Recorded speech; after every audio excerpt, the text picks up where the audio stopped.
Rangpur Dhaka metro match দিয়েই শেষ হবে এনসিএল টি20 টুর্নামেন্টে তৃতীয়বারের মতো দেখা হবে এই দুই দলের। দ্বিতীয় কোয়ালিফায়ার নাটকীয়ভাবে খুলনাকে হারিয়েছে মেট্রো। লো স্কোরিং ম্যাচে 120 রানের টার্গেট ছুঁতে পারেনি তারকাবহুল খুলনা। 38 রানের জয় প্রথম আসরের ফাইনালে নাইম শেখের দল। বছর শেষের খুশি নগদে হবে বেশি। নগদ পেমেন্টে নির্দিষ্ট ক্যাটাগরির কেনাকাটায় 300 টাকা পর্যন্ত ক্যাশব্যাক। এমন ম্যাচও হারতে পারে খুলনা। 120 বলে 120 রান, ফাইনাল খেলার সহজ সমীকরণ মেলাতে ব্যর্থ তারকাবহুল দলটি। 38 রানের জয়ে এনসিএল টি20 দ্বিতীয় ফাইনালিস্ট ঢাকা মেট্রো। ব্যাটারদের ব্যর্থতা তো বটেই, তবে দায়টা উইকেটেরও।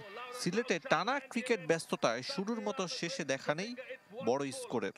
স্পিনাররা যেখানে তুরুপের তাস, ঢাকার অধিনায়ক নাইম শেখ তাই দুপ্রান্তে চালিয়েছেন স্পিন।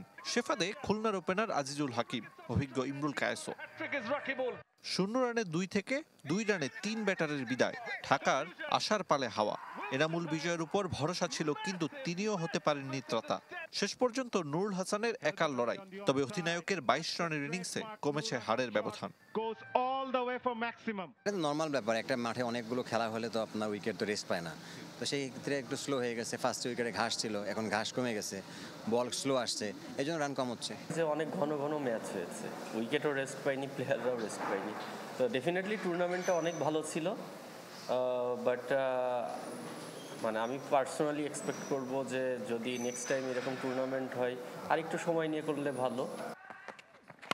ঢাকার 10 ব্যাটারের মধ্যে ডাবল ডিজিটে মাত্র 3 জন, সেখানেও বলার মতো স্কোর শুধুমাত্র নাইম শেখের। খুলনার হয়ে এনসিএল খেলতে আসা মুস্তাফিজকে 1 ওভারে মেরেছেন 3-4। দলের বিপর্যয়ে করেছেন হাফ সেঞ্চুরি। অধিনায়ক হিসেবেও বিচক্ষণতার পরিচয় দিয়েছেন নাইম শেখ। বলারদের ফ্রিডমটা দিচ্ছে যে এইভাবে করো বা এইভাবে করলে ভালো হয়, চেষ্টা করে দেখো।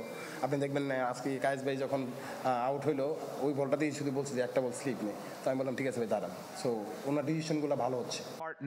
ফাইনালের আগে আর একদিন সময় পাচ্ছে ঢাকা মেট্রো ও রংপুর। ক্রিকেটারদের চাইতেও এখন গুরুত্বপূর্ণ হয়ে উঠেছে কিউরেটরদের কার্যক্রম। ফাইনালে দু দলের প্রতিপক্ষ হতে পারে সিলেটের 22 গজ।